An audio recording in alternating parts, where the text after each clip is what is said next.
exposições no livro de Gênesis. E sendo assim, eu os convido a abrirem a palavra de Deus no livro de Gênesis, capítulo 22. Vamos fazer uma leitura dos versículos 1 até o 19, parte do texto que será pregada hoje pela manhã. Gênesis 22, versículos 1 ao 19. Assim diz o Senhor. E aconteceu depois destas coisas, que provou Deus a Abraão e disse-lhe: Abraão, e ele disse: Eis-me aqui. E disse: Toma agora o teu filho, o teu único filho, Isaque, a quem amas, e vai-te à terra de Moriá, e oferece-o ali em holocaustos sobre uma das montanhas que eu te direi. Então se levantou Abraão pela manhã, de madrugada, e albardou o seu jumento, e tomou consigo 2 de seus moços, e Isaque seu filho, e cortou lenha para o holocausto, e levantou-se e foi ao lugar que Deus lhe dissera. Ao terceiro dia levantou Abraão os seus olhos e viu o lugar de longe. E disse Abraão a seus moços: Ficai-vos aqui com o jumento, e eu e o moço iremos até ali, e havendo adorado, tornaremos a vós. E tomou Abraão a lenha do holocausto e pô-la sobre Isaque, seu filho, e ele tomou o fogo e o cutelo na sua mão, e foram ambos juntos. Então falou Isaque a Abraão, seu pai, e disse: Meu pai? E ele disse: Eis-me aqui, meu filho. E disse Isaque: Eis aqui o fogo e a lenha, mas onde está o cordeiro para o holocausto? E disse Abraão: Deus proverá para si o cordeiro para o holocausto, meu filho. Assim caminharam ambos juntos, e chegaram ao lugar que Deus lhe dissera, e edificou Abraão ali um altar, e pôs em ordem a lenha, e amarrou a Isaque seu filho, e deitou-o sobre o altar em cima da lenha. E estendeu Abraão a sua mão, e tomou o cutelo para imolar o seu filho. Mas o anjo do Senhor lhe bradou desde os céus e disse: Abraão, Abraão. E ele disse: Eis-me aqui. Então disse: Não estendas a tua mão sobre o moço, e não lhe faças nada, porquanto agora sei que temes a Deus, e não me negaste o teu filho, o teu único filho. Então levantou Abraão seus olhos e olhou, e eis um carneiro detrás dele, travado pelos seus chifres no mato.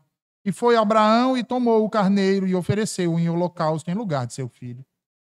E chamou Abraão o nome daquele lugar: O Senhor proverá. Donde se diz até ao dia de hoje: No monte do Senhor se proverá. Então o anjo do Senhor bradou a Abraão pela segunda vez desde os céus e disse: Por mim mesmo jurei, diz o Senhor, porquanto fizeste esta ação e não me negaste o teu filho, o teu único filho. E deveras te abençoarei e grandissimamente multiplicarei a tua descendência, como as estrelas dos céus e como a areia que está na praia do mar, e a tua descendência possuirá a porta dos teus inimigos. E em tua descendência serão benditas todas as nações da terra, porquanto obedeceste à minha voz. Então Abraão tornou aos seus moços, e levantaram-se, e foram juntos para Berseba. E Abraão habitou em Berseba. Amém. Oremos ao Senhor mais uma vez, meus irmãos. Ó Deus eterno e santo, estamos diante, Senhor Deus, de uma das grandes maravilhas da história que a tua Escritura nos revela. Ilumina a nossa mente, para que possamos compreender, Senhor, o significado dessa tua ação tão graciosa e tão maravilhosa na vida de teu servo Abraão e de Isaque. Nos ilumina, Senhor, para que vejamos a realidade da redenção, para que vejamos, ó Deus, e enxerguemos o que de fato significa o amor com que tu nos amaste, Senhor. Edifica-nos na tua palavra, para o louvor e a glória do teu nome. Mediados por Cristo Jesus, assim nós te oramos. Amém. Terceiro século antes de Cristo, um homem chamado Filão de Bizâncio compilou uma lista que ficou conhecido com a descrição do que ali ele registrou como sendo as 7 maravilhas do mundo. Ou as 7 maravilhas, como dizem em nossos dias, do mundo antigo. A primeira era a pirâmide de Gizé. A segunda, os jardins suspensos da Babilônia. A terceira, a estátua de Zeus. A quarta, o templo de Artemis. A quinta, o mausoléu de Alicarnasso. A sexta, o colosso de Rhodes. E, por fim, o farol de Alexandria. Por séculos, meus irmãos, estas foram consideradas as maiores e mais belas obras que o mundo antigo já conheceu. No entanto, nenhuma delas, exceto a pirâmide de Gizé, sobreviveu ao tempo e às guerras. Heródoto, em sua obra História, chegou a mensurar algumas destas obras. Homero, autor da Ilíada e da Odisseia, descreveu em suas obras outras maravilhas do mundo antigo, como, por exemplo, as muralhas de Troia, além de descrever o esplendor de muitos dos palácios e templos que existiam, principalmente na Macedônia. E isso, irmãos, sem falar dos dramas narrados nestas obras, admiradas por milhares de pessoas, desde a antiguidade até os dias de hoje, como obras maravilhosas. Entretanto, irmãos, sem desprezar a beleza, a importância, a imponência que tais obras tiveram no mundo antigo e a forma como essas obras impactaram a cultura ao longo dos séculos, nenhuma delas é capaz de sobrepujar a segunda maior maravilha da história antiga, que acabou de nos ser narrada nas Escrituras por Moisés. Nenhuma das tragédias gregas narradas por Homero ou por Heródoto são capazes de sublimar o drama entre a fé e a razão que vivenciou o patriarca Abraão com seu filho Isaque, e que passamos a expor nessa manhã aqui. Estamos diante, meus irmãos, da maior prova de fé, da maior prova de esperança e de amor que um pecador pode dar ao único Deus. Um amor genuíno, gracioso e redentivo. Sendo assim, eu peço a você que retorne à Escritura, ao texto que lemos ainda há pouco, de Gênesis 22, e principalmente os 2 primeiros versículos, onde neles Moisés nos diz: E aconteceu, depois destas coisas, que provou Deus a Abraão, e disse-lhe: Abraão. E ele respondeu: Eis-me aqui. E disse Deus: Toma agora o teu filho, o teu único filho, Isaque, a quem amas, e vai-te à terra de Moriá, e oferece-o ali em holocausto, sobre uma das montanhas, e eu te direi. Percebam, irmãos, que por muitos anos Abraão esperou por esse filho, o filho que Deus havia lhe prometido, da carne de sua esposa Sara. E quando ele finalmente chegou, Abraão não conseguiu esconder a sua alegria, o seu contentamento em finalmente poder tomar em seus braços o filho de sua mulher, o filho do amor de sua vida. Tomar em seus braços aquele a quem o seu Deus, a quem temia, lhe prometeu dar. De fato, irmãos, aquela criança havia se tornado a razão do sorriso de seus pais, como indicava o seu nome. o motivo do seu contentamento. Quando o menino deixa a primeira infância, Abraão comemora isso com uma grande festa. Porém, ao ter os olhos abertos por Sara, que Ismael, seu outro filho, o desprezava o irmão e colocava sob risco sua legitimidade quanto à herança e a posição na tribo, expulsou-o juntamente com sua mãe, mandando para longe. O tempo passou, Isaque cresceu, deixou a segunda infância e chegou à juventude. À medida que o menino crescia, irmãos, e desenvolvia suas habilidades, igualmente crescia em amor, em alegria e em contentamento aquilo que seus pais sentiam por ele. Para Abraão, então, parecia que todos os problemas e dificuldades com os quais sempre conviveu, finalmente haviam chegado ao fim. A sua posteridade não estava ameaçada. Os direitos quanto à sua herança, e principalmente o da primogenitura, estava assegurado a Isaque. No entanto, não sabia o patriarca que maior aflição e prova de sua vida ainda estavam por vir.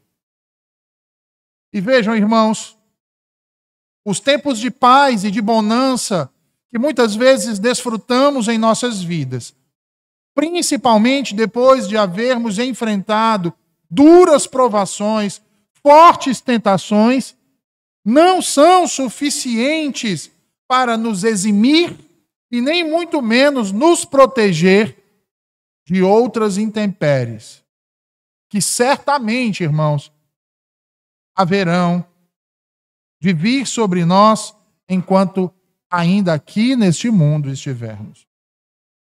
É por isso que Davi, no Salmo 30, versículos 6 e 7, ele diz: eu falava da minha prosperidade, não vacilarei jamais. E no versículo 7 ele completa: tu, Senhor, pelo teu favor fizeste forte a minha montanha. Tu encobriste o teu rosto e fiquei perturbado. Não são poucos, irmãos, os que caem, os que se desviam no caminho, os que desistem da corrida quando provados ou tentados. Nas tentações e provações, irmãos, é preciso ter fé, é preciso ter esperança e sempre no Senhor, como teve Abraão, que não obstante era como nós. Porque sem isso, irmãos, não conseguiremos passar por elas. Moisés nos diz que depois de um certo tempo, da última vez que Deus fala com Abraão, agora novamente ele vem até o patriarca e lhe chama mais uma vez, mas dessa vez o intuito era de provar a sua fé. Uma prova que envolvia a causa de sua alegria, a razão de seu contentamento, seu amado e tão esperado filho Isaque. E antes que venhamos, irmãos, a questionar se Deus realmente nos prova, sim, irmãos, Deus nos prova. Ele prova a nossa fé. Ele prova o nosso amor que dizemos ter para com Ele e por muitas vezes dizemos e afirmamos peremptoriamente que é sobre todas as coisas. Entretanto, uma coisa precisa ficar clara: o Senhor nos prova, mas Ele não nos tenta. E Tiago é muito claro quando diz isso no capítulo 1 e versículo 13 de sua epístola: ninguém ao ser tentado diga sou tentado por Deus, porque Deus não pode ser tentado e a ninguém tenta.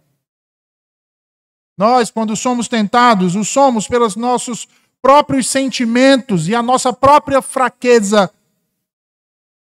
E pelo diabo, irmãos. É o diabo quem nos tenta, porém Deus é quem nos prova, nos testa como fez com Abraão. Mas aí vem a pergunta: por que Deus nos prova? Deus nos prova para que aquilo que Ele nos deu como dom precioso, a fé, seja desenvolvida, seja fortalecida, seja firmada. Ele nos prova para que, através dessas provações, sejamos fortalecidos e levados a confiar nossas vidas somente a Ele. O Senhor, em todas as coisas e momentos de nossas vidas. Ele nos prova para que a nossa esperança num futuro de glória não seja abalada. Ele nos prova para que não façamos como o mundo faz e nos desesperemos. Ele nos prova exatamente para que conheçamos as nossas fraquezas e as sobrepujemos no calor de sua força. A prova, irmãos, é sempre construtiva, diferentemente da tentação que visa derrubar, que visa destruir. É por isso que quando ele nos prova ou permite que sejamos testados, providencia os meios para passarmos por isso, para alcançarmos a vitória. A grande pergunta que surge então, irmãos, diante disso é: que prova foi essa que, mais uma vez, como diz a Escritura, Deus infligiu ao patriarca Abraão? Ora, uma prova de fé, uma prova de esperança e uma prova do amor que este tinha por ele. Moisés, vejam aí o texto, irmãos, diz que Deus chama Abraão e lhe ordena que tome a Isaque, seu único filho, objeto de seu amor, razão de sua esperança, para vir a ser uma grande nação. E o leve então ao Monte Moriá, para ali, sobre uma das montanhas, que ele, o Senhor, o mostraria, o apresentasse em holocausto a Deus. Pergunta, irmãos, vocês sabem o que isso significa? Que Abraão deveria sacrificar seu único filho? Mas por qual razão Deus iria pedir esse tipo de sacrifício, a morte de um ser criado à imagem e semelhança dele, o Senhor? A morte daquele a quem o Senhor havia prometido dar a Abraão e Sara. Por que agora Deus iria tomar a vida daquele rapaz? Para que, irmãos, era necessário isso? Ora, para que Abraão demonstrasse a dignidade da fé que Deus lhe havia dado. Para que Abraão demonstrasse a dignidade do seu amor para com o Altíssimo. Já parou para pensar nisso? Jesus falou sobre isso. Mateus capítulo 10, versículo 37, Jesus diz: quem ama o pai ou a mãe mais do que a mim, não é digno de mim. E quem ama o filho ou a filha mais do que a mim, o que diz Jesus, irmãos? Não é digno de mim. Ora, não é à toa que este homem é considerado pelos apóstolos de Jesus e em toda a história da redenção como sendo o pai da fé. Abraão, quando chamado por Deus a primeira vez, já havia provado que o amor que tinha por Deus, a fé que Deus lhe havia outorgado, era digna, porque abandonou sua terra, saiu do meio da sua parentela, ou seja, colocou a fé que tinha no Senhor e o amor que tinha a Deus e o temor acima daquele sentimento que nutria e o respeito por seus pais. Agora, mais uma vez, o Senhor prova a sua fé no intuito de exibir a dignidade do seu amor, a firmeza da sua confiança e o limiar de sua esperança. E faz isso na entrega do seu único filho em holocausto. Você consegue imaginar isso? Você que diz tanto amar a Deus sobre todas as coisas, seria capaz do mesmo? de obedecer como este homem obedeceu, sem questionar. Não há questionamentos da parte de Abraão, como, por exemplo, houve de seu sobrinho Ló, a quem a Escritura testemunha que era um homem justo. Sem lamentar. Não disse, por que, Senhor? Nem mesmo duvidou, irmãos. Será que o amor que você diz ter pelo Senhor pode ser comprovado ou provado como sendo digno dele? Vejam, Isaac deveria ter aproximadamente uns 33 anos. Sugestivo isso, não? Uma vez que ele nasceu, quando Sara tinha por volta de 90 anos de idade. Está lá no capítulo 21, que nós já vimos anteriormente.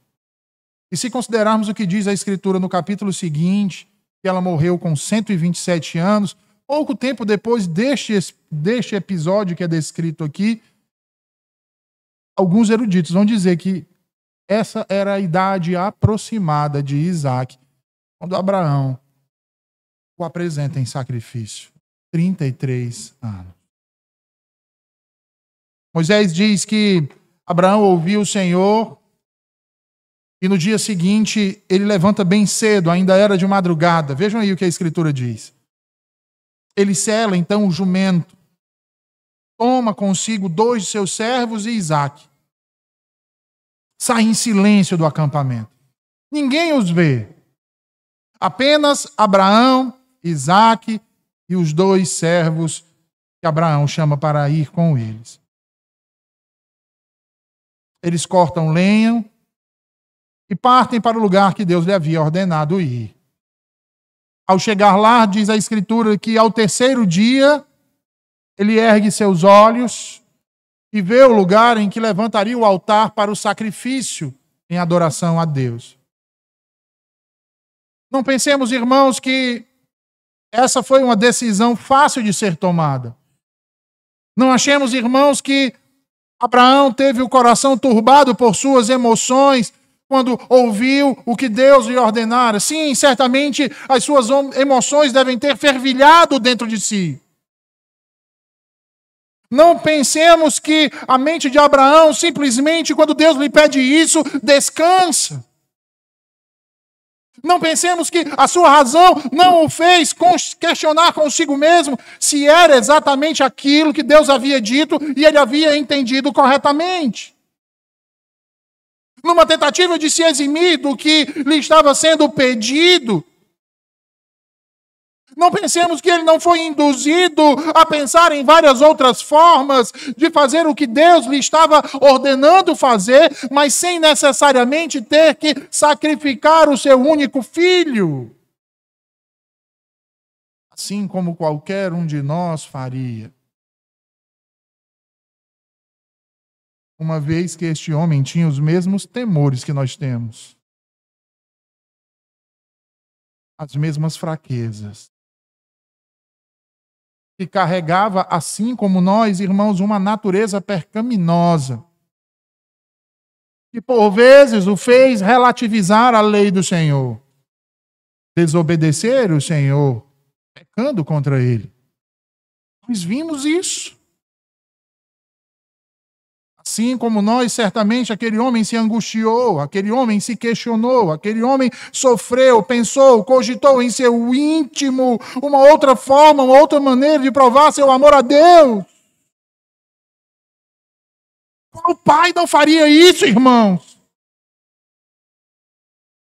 No entanto, desta vez, a sua fé, maior do que outrora, não lhe deixou fraquejar. Diante dos questionamentos, diante das tentações de sua própria velha natureza, Abraão se manteve firme.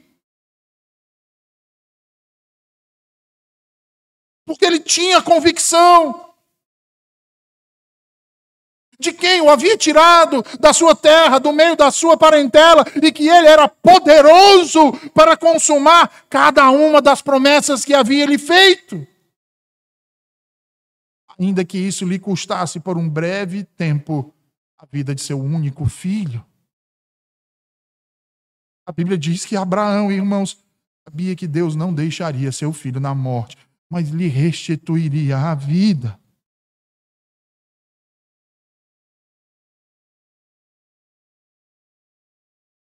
Porque não negaria a sua palavra.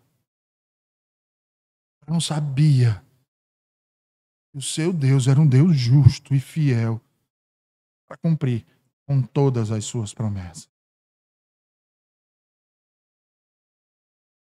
Assim, então, ele ordena aos dois moços que acompanhavam ele e Isaque até o Monte Moriá. Vejam aí o versículo 5, a parte B, até o versículo 10. Ele diz: ficai-vos aqui com o jumento, e eu e o moço iremos até ali, e havendo adorado, tornaremos a vós.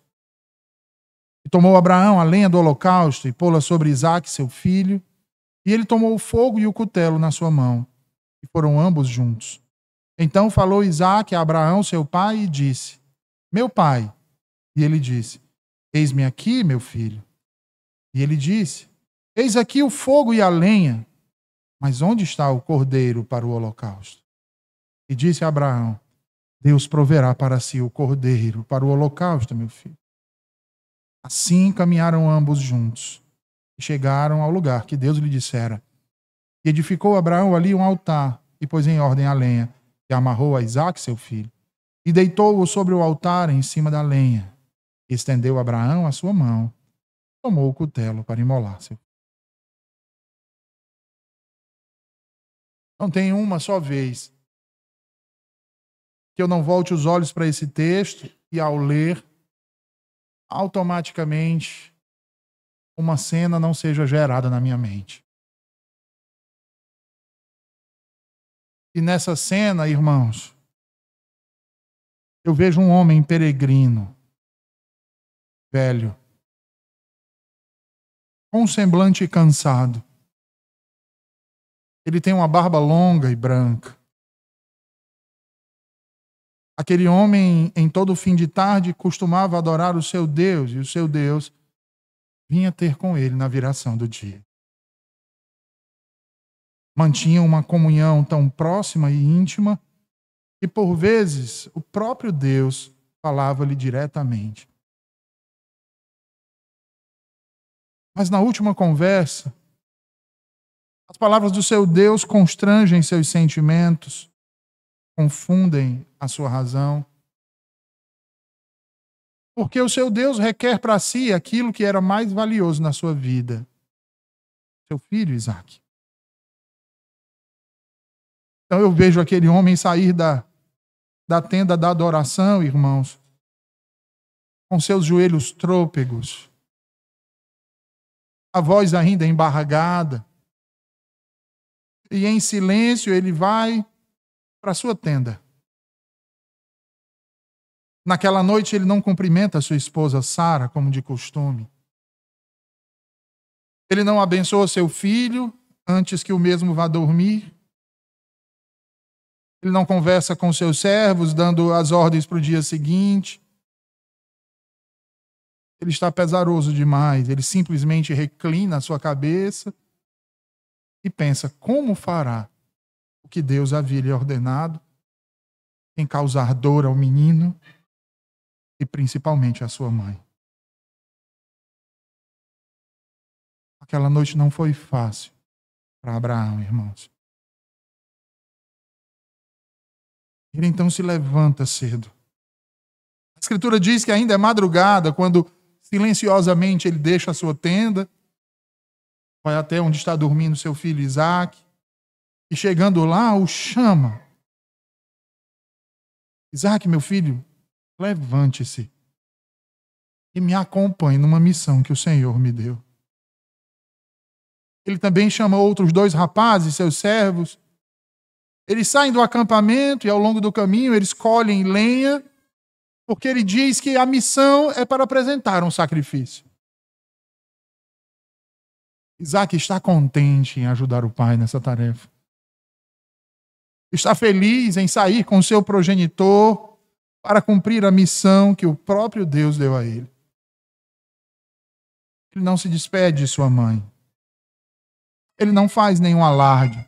Ele simplesmente parte do lado de seu pai até o Monte Moriá.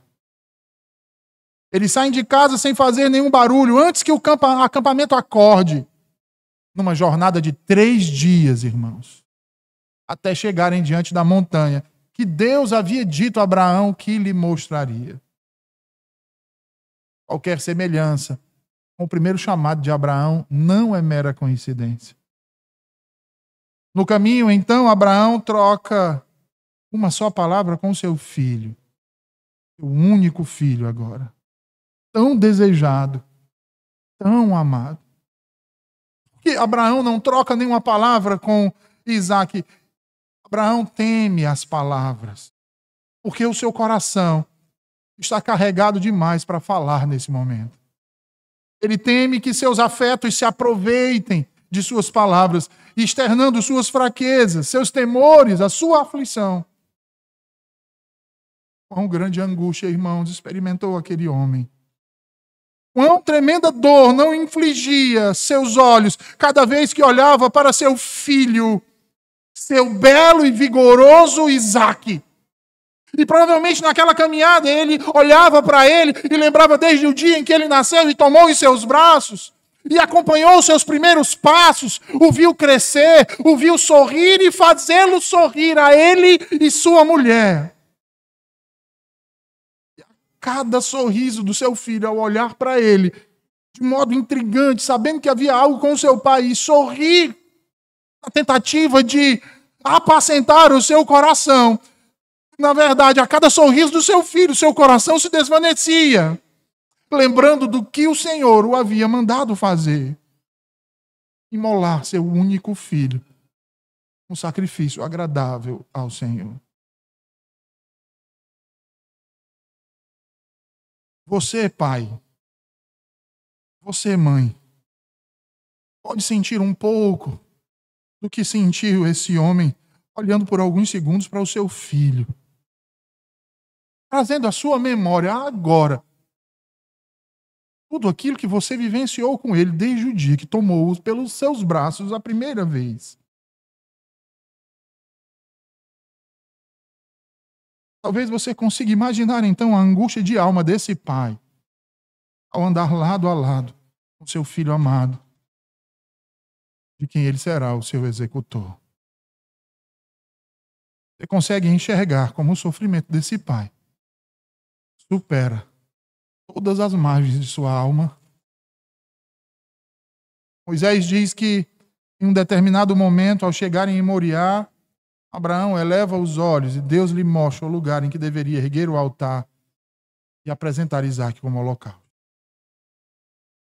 Abraão ordena então que parem, ordena aos seus 2 servos que permaneçam ali enquanto ele e Isaque sobem a montanha para adorar. Abraão coloca sobre Isaque a lenha do altar, toma as brasas e o cutelo, e os 2 então começam a subir aquela montanha. Ao chegar no alto ali, juntam as pedras, erguem o altar. Mas Isaque percebe que faltava um elemento crucial naquela adoração. Então ele olha para o seu pai e diz: pai, as brasas, a lenha estão aqui, mas onde está o cordeiro para o holocausto? Abraão, mais uma vez, sufoca as suas emoções. Com a voz embargada, certamente, irmãos, ele exclama: Deus proverá um cordeiro para si, meu filho. As palavras deste homem não são suficientes para comunicar o que Deus havia ordenado que o fizesse. Sim, elas o são. Porque Isaque poderia ter lutado. Isaque poderia ter dito: eu vou atrás de um cordeiro então, meu pai. Ele poderia ter tentado escapar de seu pai, mas não fez. Porque assim como Abraão confiava no Senhor, este menino, lembrando-se do 5º mandamento, amava o seu pai e confiava no seu pai e no Deus de seu pai. Então ele simplesmente entrega as suas mãos e diz que assim seja, meu pai. Abraão então amarra os punhos do seu filho, como fazia com as patas dos cordeiros que costumava imolar ao Senhor. Ele organiza mais uma vez a lenha e então acende as brasas e deita o seu único filho sobre aquele altar. Está tudo pronto então, irmãos. E aquele homem então agora ele ergue uma de suas mãos aos céus, consagrando assim o seu único filho ao Senhor, e com a outra ele pega aquele cutelo para cortar-lhe a garganta. Eu pergunto, irmãos, onde está então o artista para pintar numa tela bem bonita a angústia da contenção de um pai quando a faca está desembainhada em suas mãos, pronto para tirar a vida do seu único filho?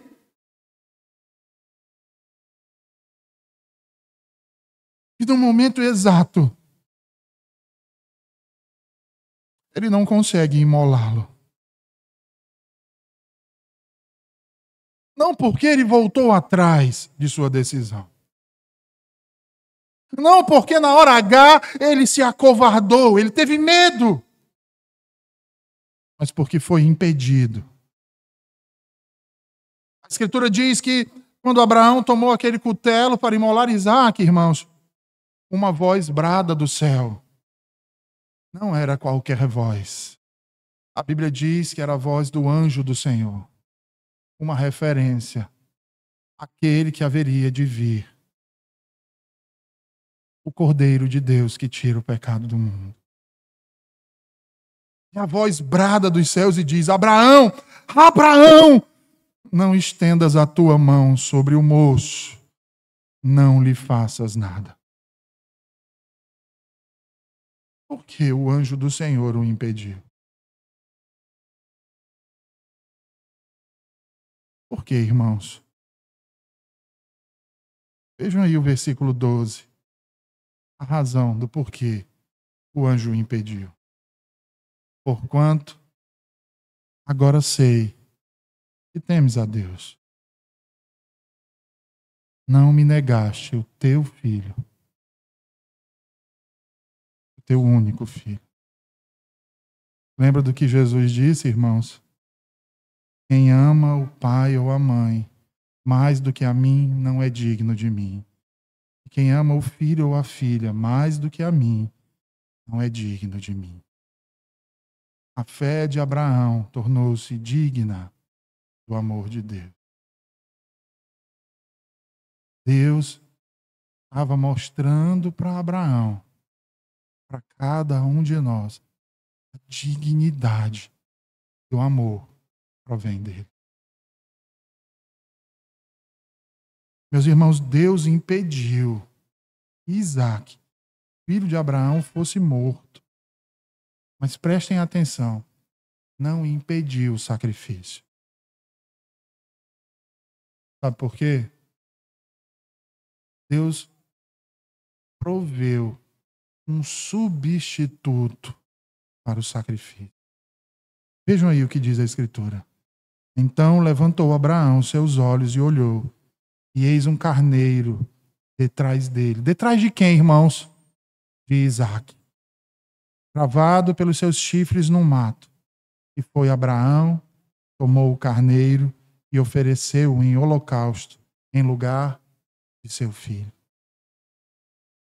Vejam, Abraão estava prestes a matar seu único filho para mostrar a dignidade do seu amor por Deus. Por isso, essa é a segunda maior maravilha de toda a história em todos os tempos. Lembra do que eu disse no início do sermão? Por que a segunda e não a primeira? Porque a primeira, irmãos, a primeira nos foi demonstrada na cruz.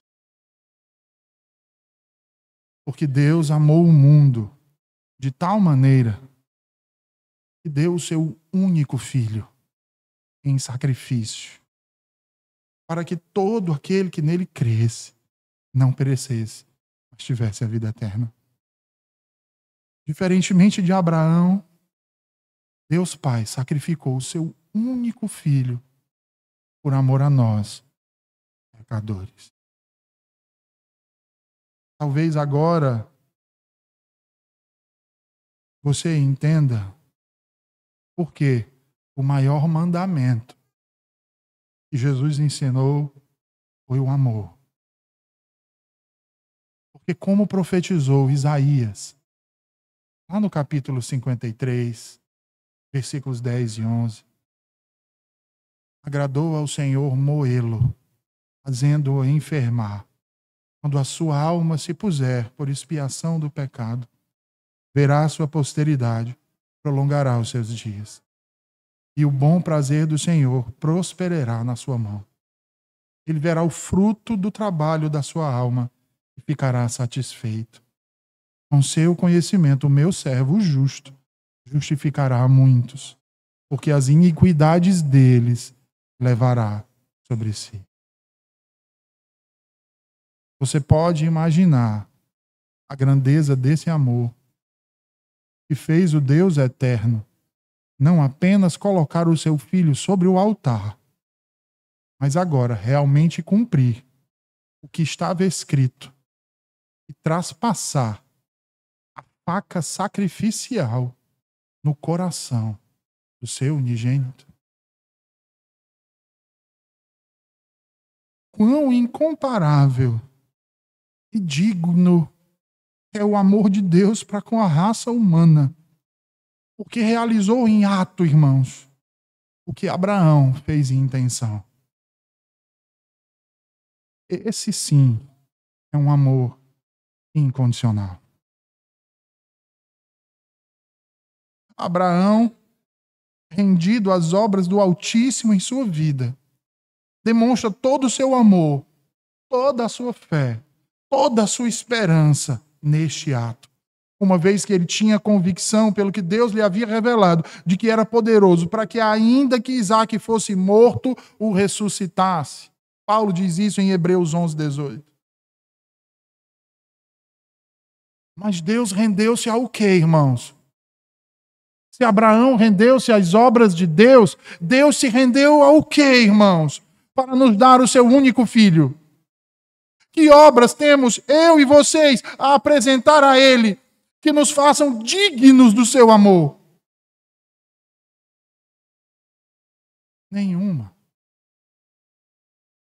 Absolutamente nenhuma. Então, o que o fez render-se? A graça.